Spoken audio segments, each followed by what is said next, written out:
भाइयों एवं बहनों, जय श्री गुरुदत्त। आप सबका शाश्वत ज्ञान गिरनार से चैनल में स्वागत और अभिनंदन है। भाइयों बहनों, घटोत्कच भीम और राक्षस कन्या हिडिंबा का पुत्र था। पांडवों के वंश का वो सबसे बड़ा पुत्र था और महाभारत के युद्ध में उसने अहम भूमिका निभाई। हालांकि कभी भी उसकी गिनती चंद्रवंशियों में नहीं की गई। इसका कारण हिडिंबा का राक्षसी कुल था, लेकिन उसे कभी भी अन्य पुत्रों से कम महत्वपूर्ण नहीं समझा गया।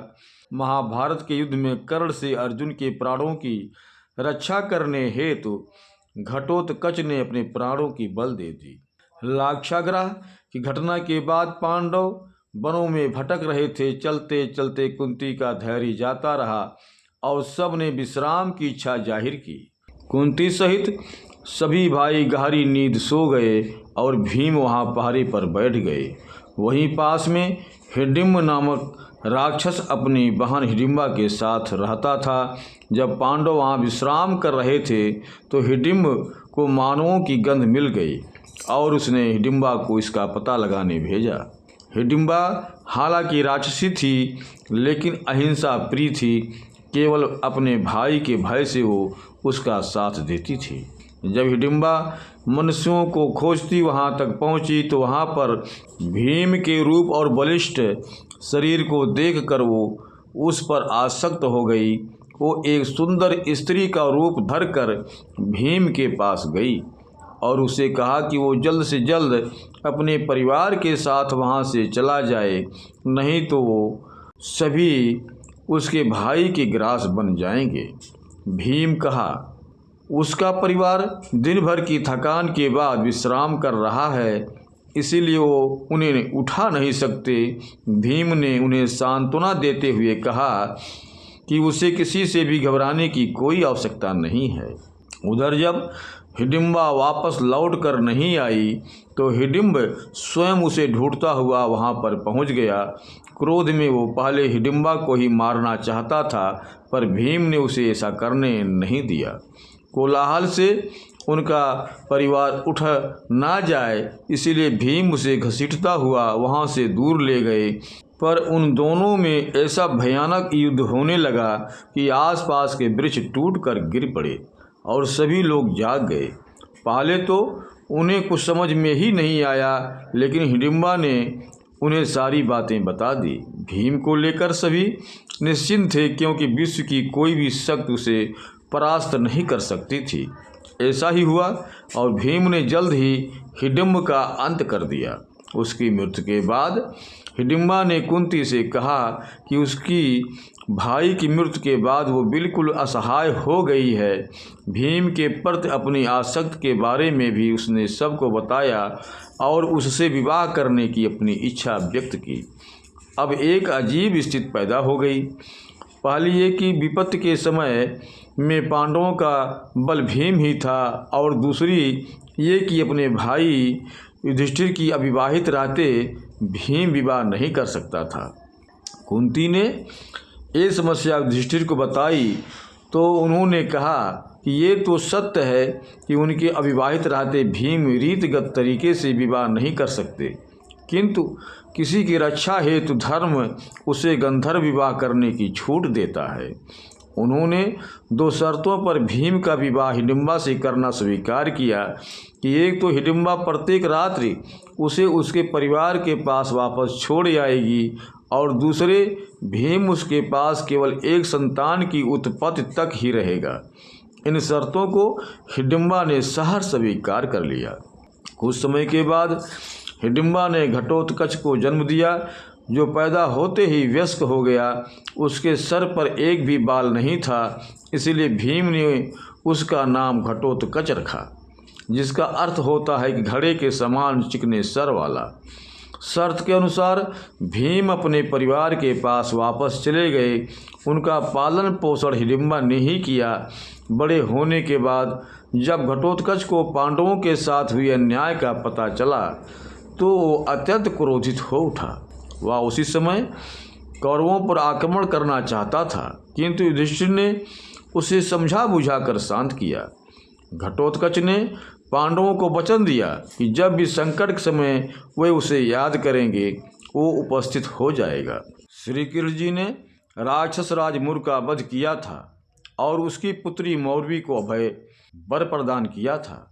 उन्होंने मौरवी को ये वरदान दिया था कि उसे उसकी पसंद का वर प्राप्त होगा।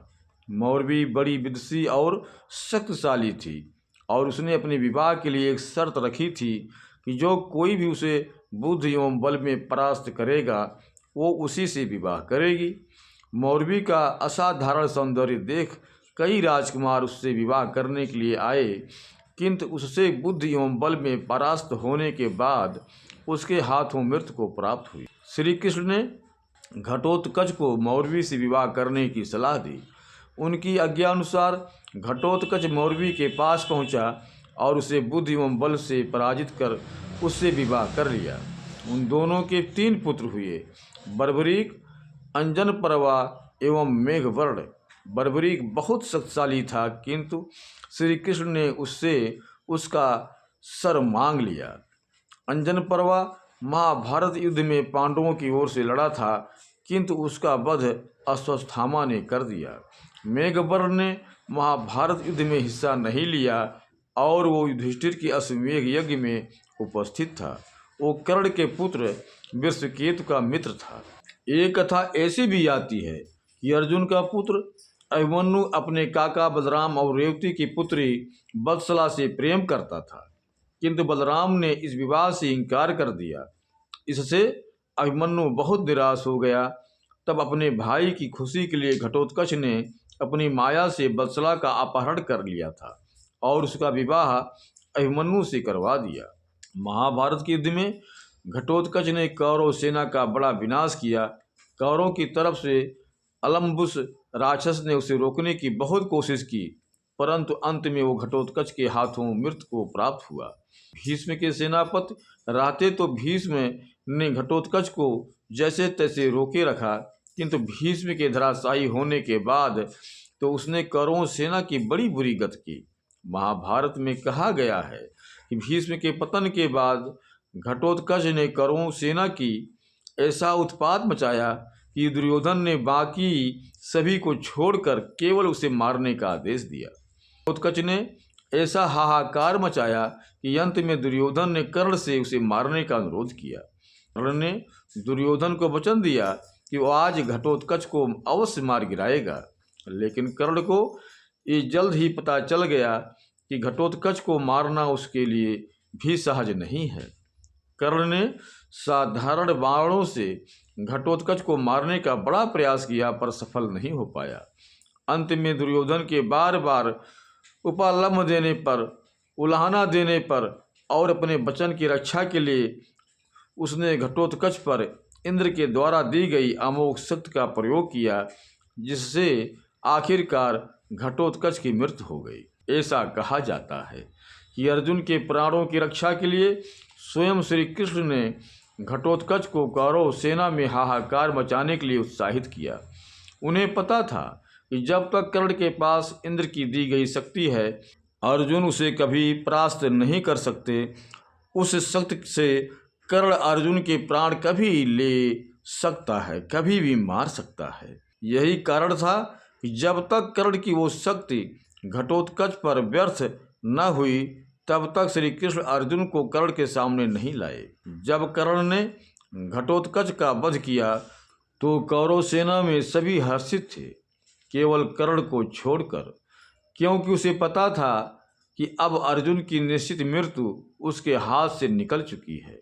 वहीं पांडव सेना में सभी दुखी थे, केवल श्री कृष्ण को छोड़कर, क्योंकि उन्हें पता था कि घटोत्कच ने अर्जुन को निश्चित मृत्यु से बचा लिया है। भाइयों बहनों, अब हम अपने शब्दों को यहीं पर विराम दूंगा। पुनः मिलेंगे अगले वीडियो में। जय श्री गुरुदत्त, जय श्री गुरुदत्त।